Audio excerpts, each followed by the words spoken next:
तो question number 19 है जो पूछा है तुम लोगों ने।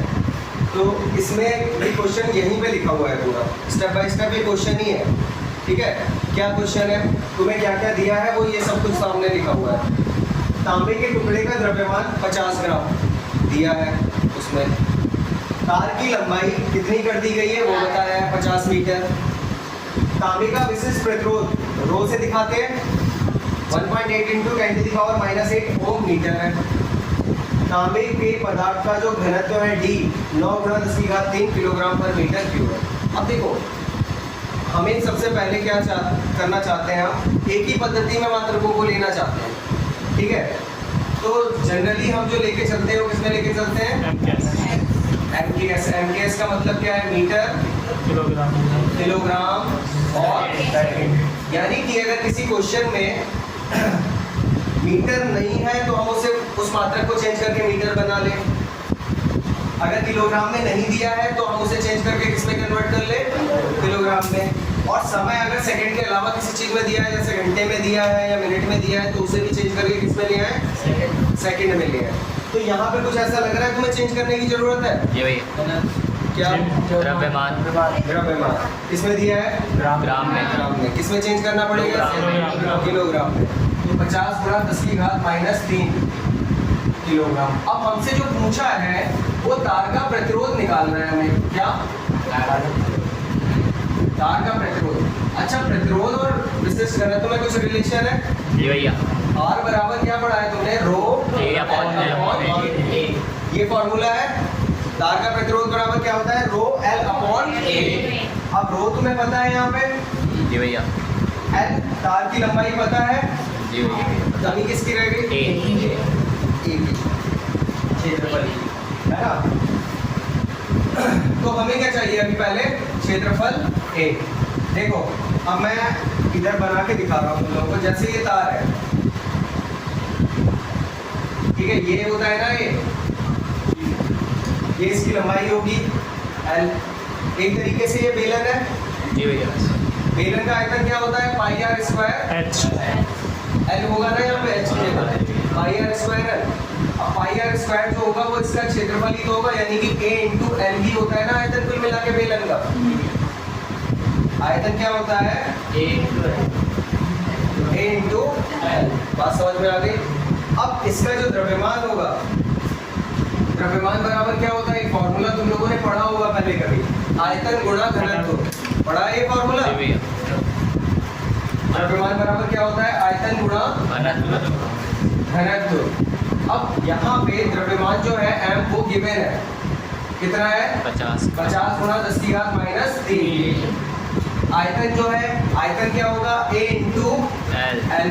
तो क्या रख सकता हूँ मैं यहाँ, A × L, सही है। और घनत्व क्या होगा, घनत्व है D। D की वैल्यू यहाँ पे तुम्हें पता है, D की वैल्यू कितनी है, 9 × 10⁻³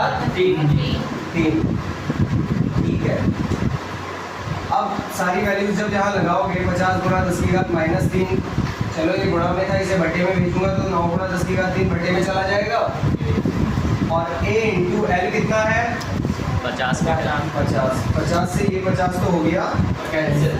तो तुम्हारा जो A की वैल्यू आ गई वो कितनी आ गई, 1/9 कह सकता हूँ इसे, है ना। गुणा 10⁻³ कितना हो जाएगा, माइनस का मीटर स्क्वायर। A की वैल्यू आ गई। अब क्या निकालना था हमें, प्रतिरोध। अब हो जाएगा क्या, R बराबर क्या होता है, रो की वैल्यू लगाओ,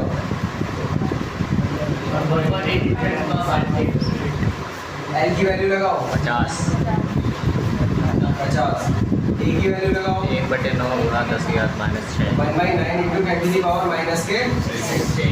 तो देखो 1.8 गुणा 50, एक साथ ले लो अंकों को, और ये 9 भी ऊपर चला जाएगा, सही है। तो देखो ये 0 जब हटाओगे तो यहाँ से पॉइंट भी हटा सकते हो, ठीक है।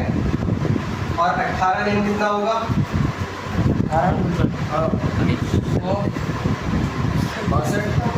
62 है ना। 162 गुणा 5 करोगे तो कितना आएगा, 5 10 5 दूनी 10, हासिल 1 5 छंग 30, 30 का 1 31, 810 और 5 का 5 3 8, 810। ठीक है, यहाँ 10 की घात भी लिखनी थी अभी। 10 की घात कितनी लिखी जाएगी? -6 और -8 माइनस ऐसे कटेगा 10 की घात माइनस के 2। तो ये कितना हो गया? 10 की घात माइनस के 2। यहाँ भी गुणा में रहेगा 10 की घात माइनस के 2। तो -2 की जब अंदर मल्टीप्लाई करोगे आ जाएगा 8.1 ओम। यही आ रहा है? ठीक है, कर लो ऐसे रोक।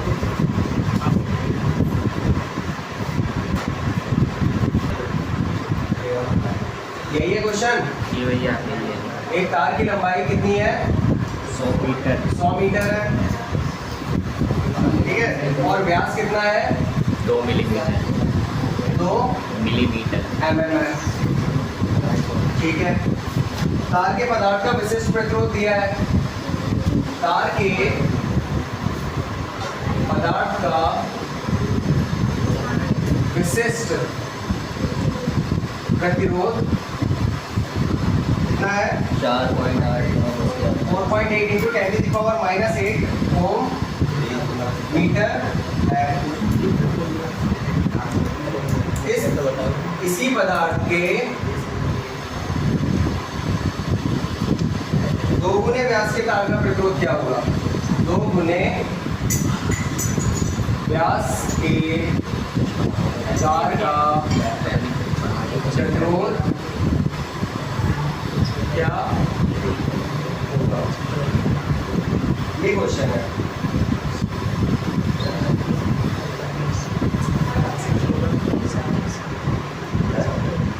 देखो, अब पहले जो दिया है वो लिखे हम।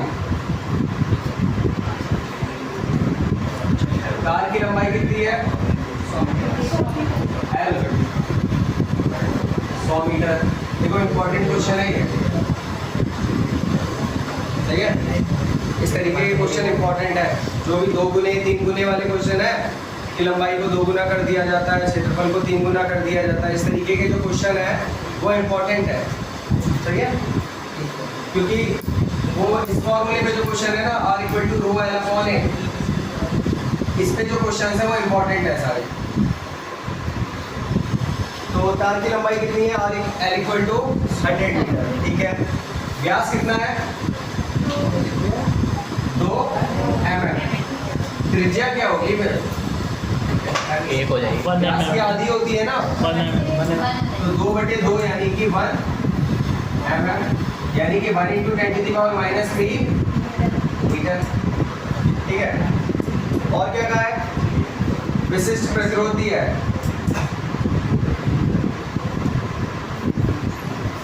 विशिष्ट प्रतिरोध रो से दिखाते हैं ना, 4.8 × 10⁻⁸ ओम मीटर। इसी पदार्थ के 2 गुने व्यास के तार का प्रतिरोध क्या होगा? ठीक है, यही तो कहा है बस। समान द्रव्यमान, अच्छा एक चीज रह गई, इसी पदार्थ के समान द्रव्यमान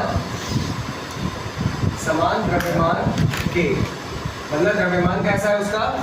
समान द्रव्यमान का, लेकिन व्यास कितना हो गया है उसका? 2 गुना 2 गुना। अब यहाँ पे थोड़ा सा समझने वाली बात है। देखो एक चीज है, इन क्वेश्चंस में एक पॉइंट ये जो है समान द्रव्यमान की जरूर दिया ही होता है। कौन सा? समान द्रव्यमान। क्योंकि इसके बिना ये क्वेश्चन अधूरा हो जाता है। तभी मैंने ढूंढा, मुझे लगा कुछ कमी है, तभी मैंने बुक में दोबारा चेक करा अभी कि क्वेश्चन में कुछ कमी है, तो मैंने देखा कि एक पॉइंट रह गया, समान द्रव्यमान, क्योंकि ये इंपॉर्टेंट है, सही है। इसके बिना ये क्वेश्चन अधूरा हो जाता है। तो समान द्रव्यमान का मतलब क्या है? अब इस बात पे गौर देना कि पहले क्वेश्चन का मतलब समझो करने से पहले। एक क्वेश्चन करोगे, राइट चलाओ। अब देखो समझ लो इस क्वेश्चन को। देखो ये एक क्वेश्चन बहुत सारे क्वेश्चंस के लिए है, सही है। ये एक ही क्वेश्चन बहुत सारे क्वेश्चंस को सॉल्व करा देगा तुम्हारे, तो इसे ढंग से समझ लेना, इसका कॉन्सेप्ट समझ लेना। क्या क्या कहा? एक ही पदार्थ का तार लिया है, सेम पदार्थ का तार लिया है, बस क्या किया गया है? व्यास को डबल कर दिया गया है, द्रव्यमान सेम रहेगा। यानी कि एक तार ये था सपोज, ठीक है। इस तार के एक व्यास को डबल कर दिया गया। व्यास को डबल जब किया जाएगा, द्रव्यमान उतना ही रखा गया, तो ऑब्वियसली लंबाई छोटी हो गई होगी इसकी। जब उतना ही द्रव्यमान रखना चाह रहे हो आप, तो लंबाई तो छोटी करी होगी इसकी, है ना? आधी हो गई। तो तुम्हें बस ये टर्म यूज करनी है कि द्रव्यमान सेम है, ठीक है? तो पहली व दूसरी दोनों ही स्थितियों में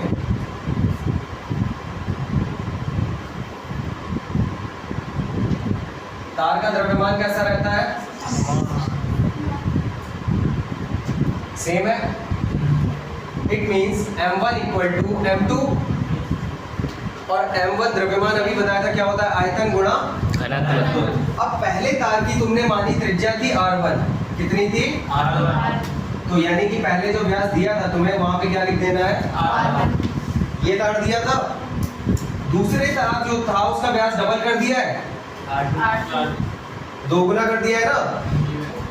तो r1 बराबर था 1 mm, r2 कितना होगा इसका? जस्ट डबल हो जाएगा,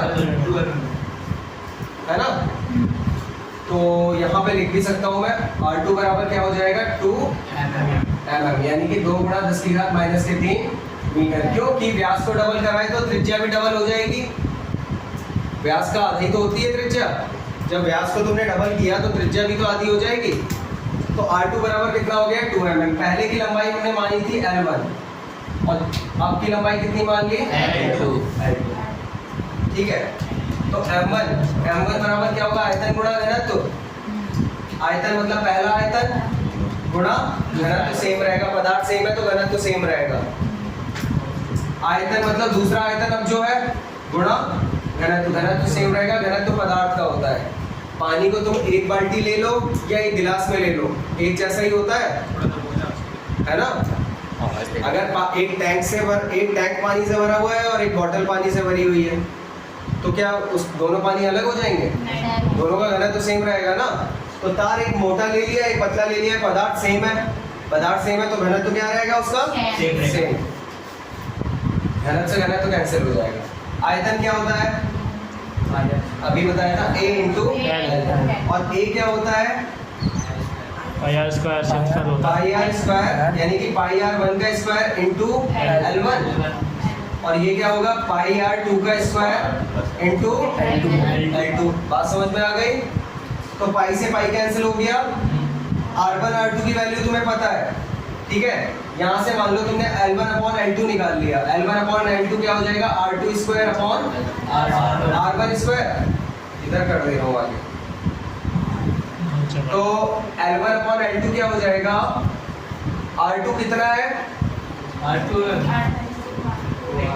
2 गुणा 10⁻³ बटे, इसे देखो पूरे का स्क्वायर भी कर सकते हैं ऐसे, बात वही है ना। और R1 कितना है? 1 गुणा 10⁻³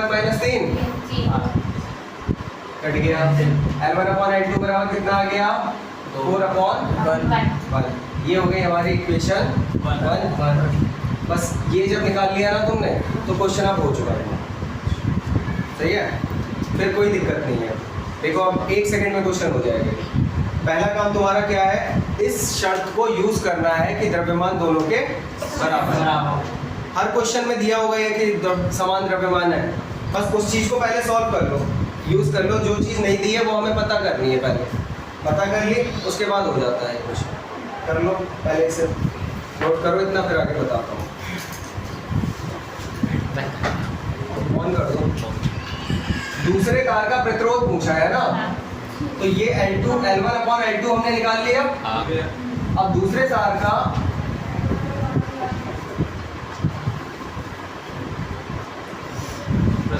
प्रतिरोध, पहले तार की लंबाई दी थी L1 100 मीटर दे रखी है ना? तो यहाँ से L2 निकाल सकते हैं, देखिए, है ना? तो यहाँ से निकाल ही लेते हैं पहले। तो L1 कितना है? 100 बटे L2 कितना है? हमें ज्ञात करना है 4/1। तो यहाँ से L2 की वैल्यू क्या आ जाएगी? 100 बटे 4, यानी कि 25 मीटर। L2 की वैल्यू आ गई अब ये पूरा मिटा दे रहा हूँ मैं, सही है? ये तो नोट हो ही गया होगा। अगर किसी को समझ नहीं आया हो तो बताओ, रोकता हूँ उसे, फिर से समझा दूंगा एक बार। चलो एक बार बता दूंगा मैं अभी।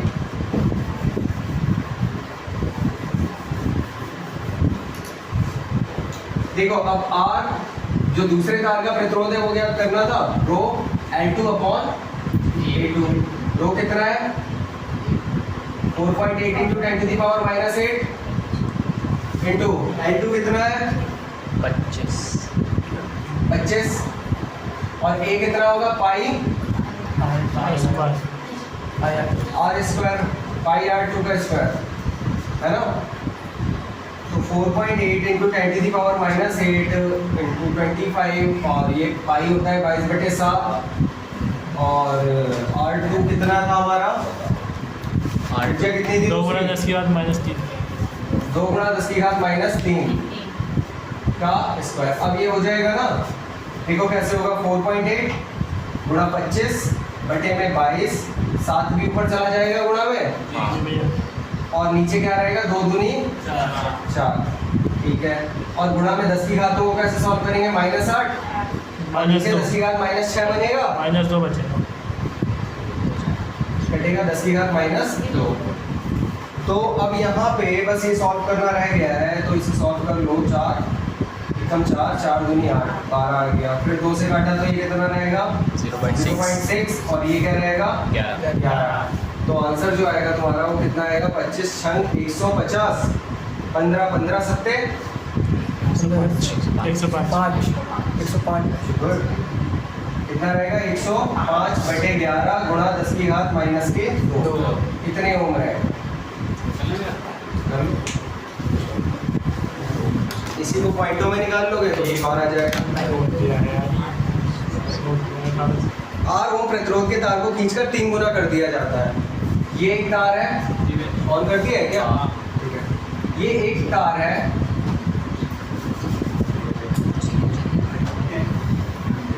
ठीक है, इसे खींच के कितने गुना कर दिया गया?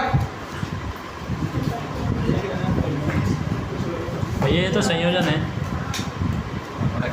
ये तो कटा हुआ है, शायद कटा हुआ है, संयोजन नहीं, संयोजन काट दिया है उसे। लेकिन ये है उसी पैटर्न में जो तुम अभी पढ़ रहे हो, सही है? देखो पहले तार का जो क्षेत्रफल था वो मान लिया हमने कितना था A1।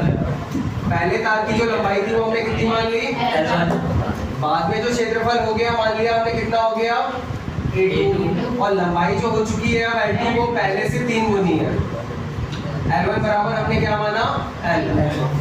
तो माना जो तार की प्रारंभिक लंबाई थी वो कितनी थी L। तो अब तार की लंबाई कितनी होगी, वो कितनी होगी 3L। तो प्रारंभिक क्षेत्रफल जो था, प्रारंभिक क्षेत्रफल हमने माना कितना था A1, अब क्षेत्रफल कितना है A2। अब देखो द्रव्यमान सेम रहेंगे, एक ही तार को 3 गुना किया है ना, M1 बराबर क्या होगा M2, ठीक है, ठीक है। तो पाई आर स्क्वायर L1 A1 हाँ L1 इंटू L1 इंटू घनत्व, A2 इंटू L2 इंटू घनत्व, घनत्व सेम रहता है, कट जाएगा। तो A1 अपॉन A2 बराबर क्या हो गया L2 अपॉन L2 कितना था L2 3L और ये कितना था L। तो A1 अपॉन A2 बराबर कितना हो गया 3 अपॉन 1, ठीक है। अब पहले प्रतिरोध जो था इसका कितना था R1 बराबर रो L अपॉन A, इतना ही था, इतना ही होगा ना, L अपॉन A1 कह सकते हैं क्योंकि क्षेत्रफल हमने कितना लिया था A1। अब जो दूसरे तार का प्रतिरोध हो गया होगा वो कितना होगा रो L2 अपॉन A2, और L2 की वैल्यू भी पता है हमें यहाँ, L2 कितना है 3L upon A2, equation 1 equation 2, है ना। तो R1 अपॉन R2 अगर मैं करूँ तो क्या होगा rho L upon A, rho 3L upon A2, ये A1 है, A1 तो रो से रो कटा, एल से एल कट गया, 1/3 A2/A1। यहाँ पे देखो R1/R2 बराबर क्या हो गया, A2/3 1/3 A2/A1 कितना है, 3/1 1/3 है, उल्टा ही हो जाएगा ना ये। अच्छा अच्छा A2/A1 मतलब ये उल्टा रहेगा। R1/R2 बराबर क्या हो गया, 1/9, यानी कि R2 बराबर क्या हो गया, 9 इंटू R1। यानी कि पहले अगर इसका प्रतिरोध R1 था तो अब इस पूरे तार का प्रतिरोध क्या हो चुका है, R2 बराबर कितना हो गया है, 9R1। सही है, इतना क्वेश्चन तो तुम्हारे में आ ही सकता है कि अब प्रतिरोध कितने गुना हो जाएगा, इसमें कहीं संयोजन यूज हुआ क्या। तो ये इतना क्वेश्चन तो आ सकता है, वो काट दे, मान लो संयोजन ना पूछ के इतना ही पूछ ले। अब क्या किया गया, इसके बाद एक चीज और करी गई, ये फर्स्ट पार्ट था, ये सेकंड पार्ट था और ये थर्ड पार्ट है, ठीक है। इसके बाद एक चीज और करी गई, इसके किए गए 3 हिस्से बराबर, सही है। तो हर हिस्से का प्रतिरोध क्या होगा, 3R, जी भैया 9R है ना टोटल। फिर उन्हें समांतर क्रम में जोड़ दिया गया, ठीक है। तो 3 हिस्से करने पर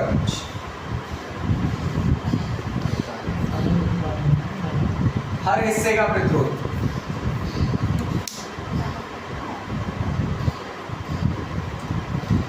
R1 बराबर, हर हिस्से का प्रतिरोध ऐसे ही लिख दे रहा हूं मैं, कितना होगा, 3R। तो इन तीनों हिस्सों को समांतर क्रम में जोड़ दिया गया, किस क्रम में, ये तीनों है, हर कोई क्या है, 3R और 3R। तो इनका परिणामी क्या हो जाएगा, 1/R बराबर 1/3R, 1/3R। परिणामी मैंने R डैश से कह दिया क्योंकि R तो मैं यूज कर ही रहा हूं यहाँ पे। 1/3R, तो 3R, तो कितना हो जाएगा, 3/3R, B से 3 कट गया, R डैश बराबर क्या होगा, R परिणामी क्या हो जाएगा, यानी कि R ओम ही हो जाएगा। क्या आ रहा है, यही बताओ, समझ में आया ये, थोड़ा फास्टली कराया है मैंने, तुम जा सकते हो।